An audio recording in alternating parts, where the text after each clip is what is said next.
Hermanas y hermanos, el Señor esté con vosotros. Escuchamos ahora el texto del Evangelio de hoy, martes de la semana del 10º domingo después de Pentecostés, según el rito ambrosiano. Lectura del Santo Evangelio según San Lucas, capítulo 11, versículo desde 29 hasta 30. En aquel tiempo, la multitud se aglomeraba y Jesús se puso a decirles: esta generación es malvada, reclama una señal, y no se le concederá más señal que la de Jonás. Como Jonás fue señal para los ninivitas, así lo será el Hijo del Hombre para esta generación. Palabra del Señor. Tan breve que más breve no podría ser, solamente 2 versículos. Son, pero 2 versículos muy llenos de significado, muy rico. Están inmediatamente después al episodio que escuchamos la semana pasada, cuando los jefes se quejaban de Jesús, hablaban mal de él, incluso lo insultaban, diciendo que tenía el poder de expulsar a los demonios, acababa de practicar un exorcismo, porque era enviado por Belzebul, jefe de los demonios. Y Jesús primariamente había explicado que esta forma de razonamiento no tiene sentido, porque tendría un jefe, bueno o malo que sea, aliarse y enviar uno para destruir su propio reino, no tiene sentido. Y después había contado las dos parábolas del hombre fuerte que viene para expulsar de la casa, la tierra, uno que se había apoderado, el demonio, refiriéndose a sí mismo como Mesías, que había venido para echar de la tierra al demonio, para quitarle el poder sobre los humanos. Y después la otra parábola, siempre ligada a la casa, pero en la cual Jesús ponía en guardia a todos nosotros, después que hemos sido librados por su Pascua en el bautismo de la tiranía del pecado, de la muerte, también del demonio, de no volver libremente a hacernos esclavos del mal, del demonio, del pecado, de la muerte. A pesar de todo esto, estos jefes seguían exigiendo una señal. Le decían: si tú eres hijo de Dios, si tú eres el Mesías, bueno, entonces danos una señal. Imagínate como si no fuera suficiente todo lo que Jesús ya había hecho. Había sanado a muchísimos enfermos, había expulsado a demonios, había devuelto la vida a unos muertos. Y esta gente sigue exigiendo una señal para creer. Y Jesús dice que no. Dice que esta generación es malvada y por eso se le dará solamente una única señal. La señal de Jonás. ¿Quién era este Jonás? Tal vez lo recordamos.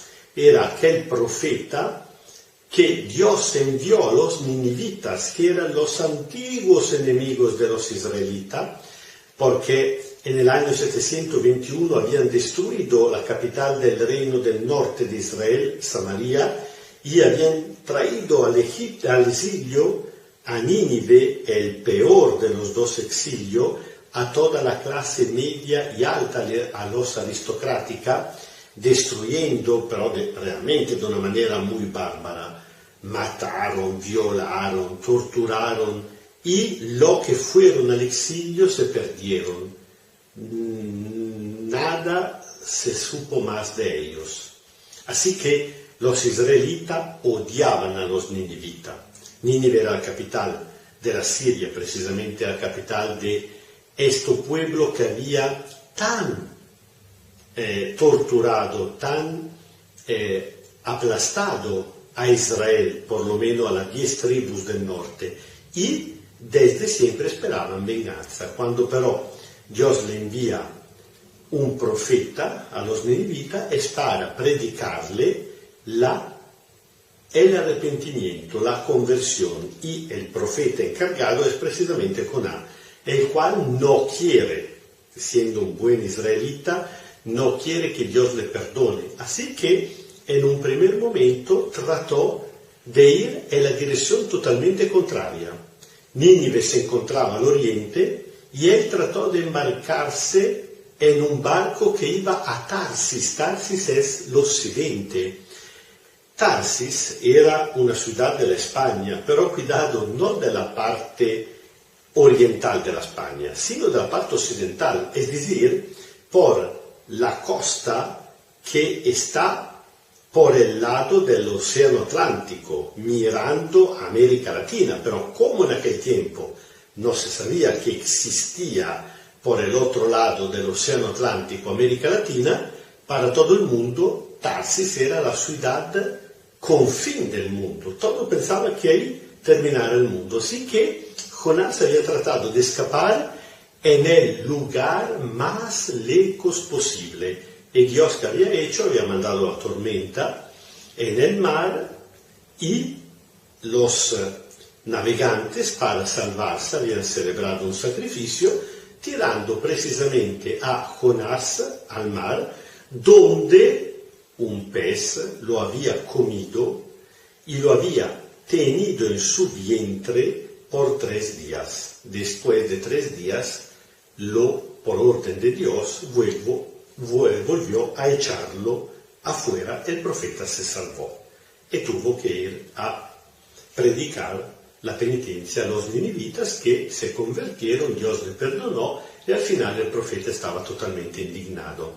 ¿Por qué? Porque dice Jesús que a esta generación malvada, que exige otras señales muy grandes, nosotros diríamos otros milagros, para creer, no se le dará más que la señal de Jonás. ¿En qué sentido? Jonás es una prefiguración del Hijo del Hombre, precisamente en el sentido que, como Jonás se quedó por 3 días y 3 noches en el vientre del pez, ahora, después, el Hijo del Hombre, es decir, Jesús, se quedará 3 días en el vientre de la tierra. Y después, como Jonás volvió a la vida, claro, en aquel caso, en esta vida, el Hijo del Hombre, en cambio, resucitará para la vida eterna. ¿Y qué significa todo esto? Significa que, según el Señor Jesús, la fe no es asunto de prueba. Cuando uno dice, muéstrame la prueba de la existencia de Dios, muéstrame la prueba de la divinidad de Jesús, muéstrame la prueba que todo esto no tiene sentido. Esta impostación no tiene sentido. La fe no es asunto de prueba, porque no es una demostración. La fe más bien es un encuentro con Jesús resucitado 3 días después, como 3 días Jonás en el pez. La fe es fruto de una experiencia, de un encuentro personal con Jesús resucitado. Entonces, lo que hace falta para la fe no es tener prueba, ver señales grandes. Imagínense que acababa de hacer un exorcismo y siempre tenían una excusa, diciendo en este caso que, imagínense, estaba aliado con Belzebul. Esto significa que cuando uno no quiere creer, siempre encontrará una excusa, por cuanto paradoxal, por cuanto incluso ridícula. Al contrario, la fe se basa en un encuentro. Cristo, después de 3 días, ha resucitado. Y siendo resucitado, ya no está en otro lugar, aún fuera del paraíso, precisamente porque ha entrado en la dimensión definitiva de Dios. Como Dios está en cada lugar, está aquí entre nosotros, está dentro de la comunidad, está dentro de nuestra existencia, camina y sigue caminando como resucitado en el mundo. Es precisamente encontrándolo, dejándonos encontrar por medio de la escucha de la palabra, de la celebración de la Eucaristía. de los otros sacramentos, de la vida comunitaria, de la práctica de la caridad, de la oración. Es precisamente encontrándolo de esta manera que nosotros podemos creer, sentir por dentro esta fe que nace por el encuentro. La fe no es asunto de prueba, sino es fruto de un encuentro. El Señor esté con vosotros. Kyrie eleison, Kyrie eleison, Kyrie eleison. Os bendiga Dios Todopoderoso, Padre, Hijo y Espíritu Santo. Amén. Y conscientes que Cristo viene a nuestro encuentro todos los días y siempre de la manera más diferente, incluso en la persona de los demás, incluso y sobre todo en la persona en la cual menos esperaríamos de encontrarlo. Entonces prestamos mucha atención para no perder ninguna ocasión de encuentro con Él. Seguimos escuchando la palabra, seguimos celebrando la Eucaristía, seguimos practicando la caridad, entonces sí lo encontraremos y nuestra fe será siempre más fuerte, siempre más grande, creciendo de día en día.